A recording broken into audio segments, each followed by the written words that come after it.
Hello, my name is Molly Hollibaugh. I am a certified Zentangle teacher, and I am going to be showing you a tangle on a black tile today. I am going to be working with a white jelly roll pen, a white charcoal pencil, and a tortillon.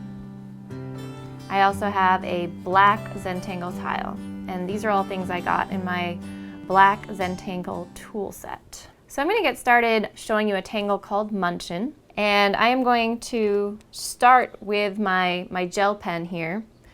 And something I like to do when I get started with working on a black tile, just to make sure my pen's working right and to get a feel for the pen, is I'll sometimes turn over my tile and actually sign my name first, just to make sure that ink is flowing and just to get a real feel for how it lays down on the tile. I notice with the gel pens that it really loves a light touch, and the ink kind of just flows really nicely if I let the tip of the pen kind of just tickle the surface. I'm going to just usually wait a minute or so with the dry time on the gel pens, and then I'm going to flip my tile over and I'm going to begin doing a tangle called Munchin. Munchin starts with a splatter of dots. I compare it to almost like a constellation of stars. And I begin by very carefully just laying down some dots pretty randomly across the surface of the tile. No rhyme or reason. I'm going to scatter maybe 10 or 12 dots. And I can always add more later, so I'm just going to put enough to get me started. Now I'm going to locate two dots that are next to each other. And I think I'm going to work with these two dots right here. Kind of located them, and I'm going to connect them with a straight line, or straightish. Notice how I'm turning my tile. I like to turn it so it's most comfortable for me. Next thing I'm going to do is I'm going to locate a dot that's kind of next to that line I drew. I'm going to use this one right here. And I'm going to begin by starting with my pen on the dot and then traveling down to one side of that line. I'm going to draw another line starting at the dot and traveling a little further down the line.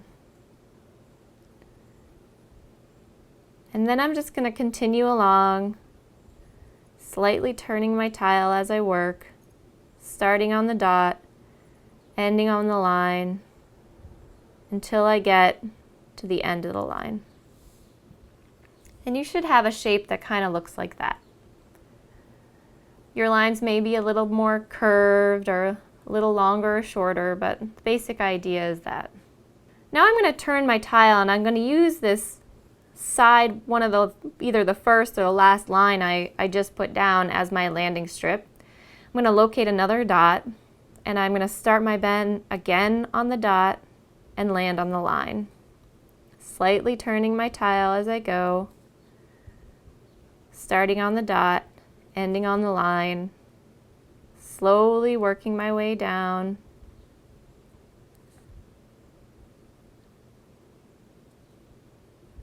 until you get to the end of the line. So this is pretty much the rhythm of this tangle.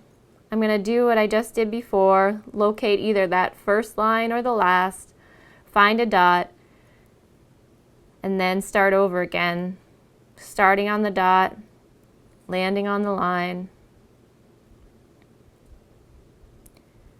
noticing how the length of the lines changes depending on where your dot is, where it lands. And I begin to travel my way around the tile with those kind of predetermined dots that I had put down that kind of guide my way. If you get to a point where you think you might want to add a dot, you can do that. You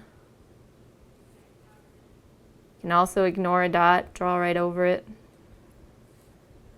Gonna grab this one way up here. I like to start on the dot and land on the line for a reason, and that reason is that it's much easier to to land on a line than it is on a little dot. So it makes my work flow, as I know I just have to go down. It's gonna all work out. I'm gonna add one out here.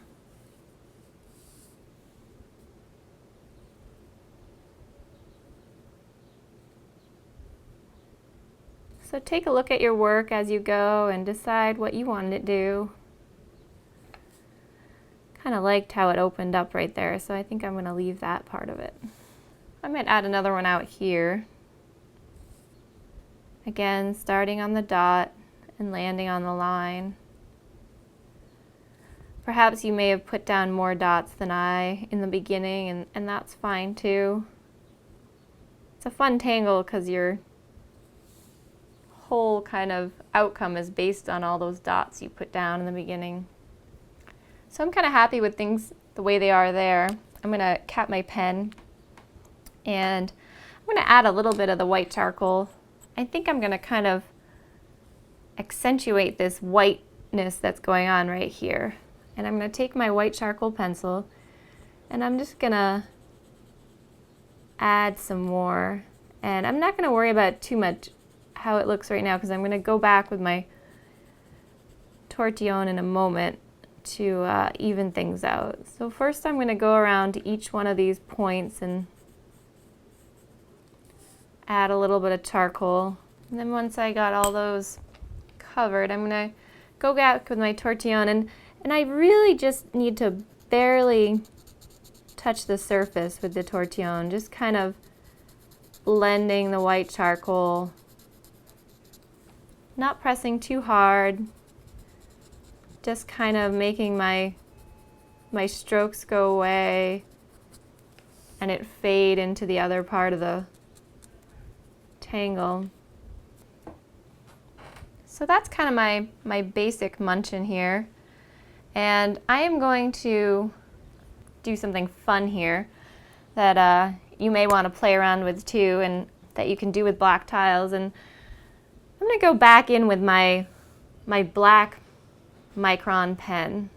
And I'm going to go into these kind of fan-like shapes here, and I'm just going to put almost like a little shark fin in there. And this just is like a little disappearing ink trick.